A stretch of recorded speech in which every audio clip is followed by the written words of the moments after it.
বড়োভূমিত বিধানসভা নিৰ্বাচনৰ বতাহ শীঘ্ৰে ঘোষণা হ'ব BPFৰ প্ৰাৰ্থী তালিকা 7টা সমষ্টিত প্ৰাৰ্থী ঘোষণা UPPLৰ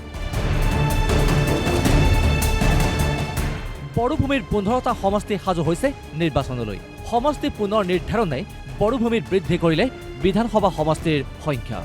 সলনি হ'ল প্ৰায় সকলো বিধানসভা সমষ্টিৰ ভৌগোলিক পৰিসীমা 15টা সমষ্টিৰ বাবে সাজু হৈছে NDA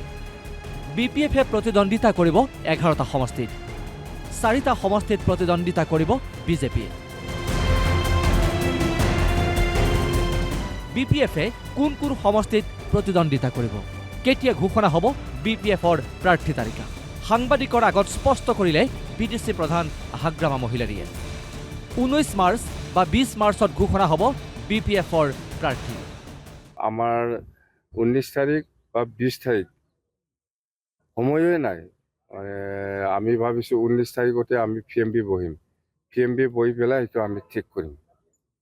19 তাৰিখত PMB বাইচান্স যদি নোৱাৰে 20 তাৰিখ ৰাতিপুৱা হ'ব পাৰে PMB মিটিংটো ইয়াতে গোটেই বস্তুটো ডিচিশ্যন হ'ব কোনটো সমষ্টিত কোনে খেলিব কোন কেণ্ডিডেট হ'ব এইবিলাক স্পষ্টটো আজিৰ দিনত নহয় PMB মিটিং বহি পেলাইহে হ'ব BPF সম্পূৰ্ণ আত্মবিশ্বাসী হৈ আছে BTC নিৰ্বাচনৰ ধাৰাবাহিকতা অক্ষুণ্ণ ৰাখিবলৈ সক্ষম হ'ব তেওঁলোক আনহাতে UPPL পূৰ্ণোদ্যমেৰে বিধানসভা নিৰ্বাচনলৈ সাজু হৈছে দলটোৱে ঘোষণা কৰিলে 7টা সমষ্টিৰ প্ৰাৰ্থী তামুলপুৰত প্ৰতিদ্বন্দ্বিতা কৰিব প্ৰমোদ বড়োৱে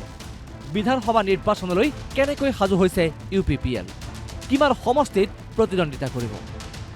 15টা সমষ্টিত UPPLৰ প্ৰাৰ্থী থাকিব দলৰ পৰা সিদ্ধান্ত হৈছে কি মই দলৰ প্ৰেচিডেণ্ট হিচাপে তামুলপুৰত কণ্টেষ্ট কৰিব লাগে আৰু সেইকাৰণে দলৰ সিদ্ধান্ত হিচাপে কালি প্ৰাৰ্থীৰ তালিকা ঘোষণা কৰাত মোৰ নামো আছে গতিকে আমি দল কৰিছোঁ দলৰ এটা নীতি আছে দলৰ এটা পৰিকল্পনা আছে সেইমতে কাম কৰিব লাগিব আৰু 15টা সমষ্টিতে আমি প্ৰাৰ্থী আমাৰ ঘোষণা কৰা হ'ব অতি শীঘ্ৰে আৰু বাহিৰতো 5-6টা সমষ্টিত আমাৰ প্ৰাৰ্থী ইতিমধ্যে ৰেডি হৈ আছে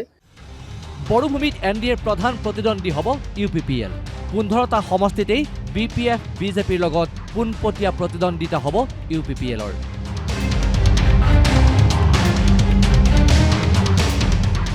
তামুলপুৰৰ পৰা নিত্যানন্দ দাসৰ ৰিপৰ্ট অসম লাইভ 24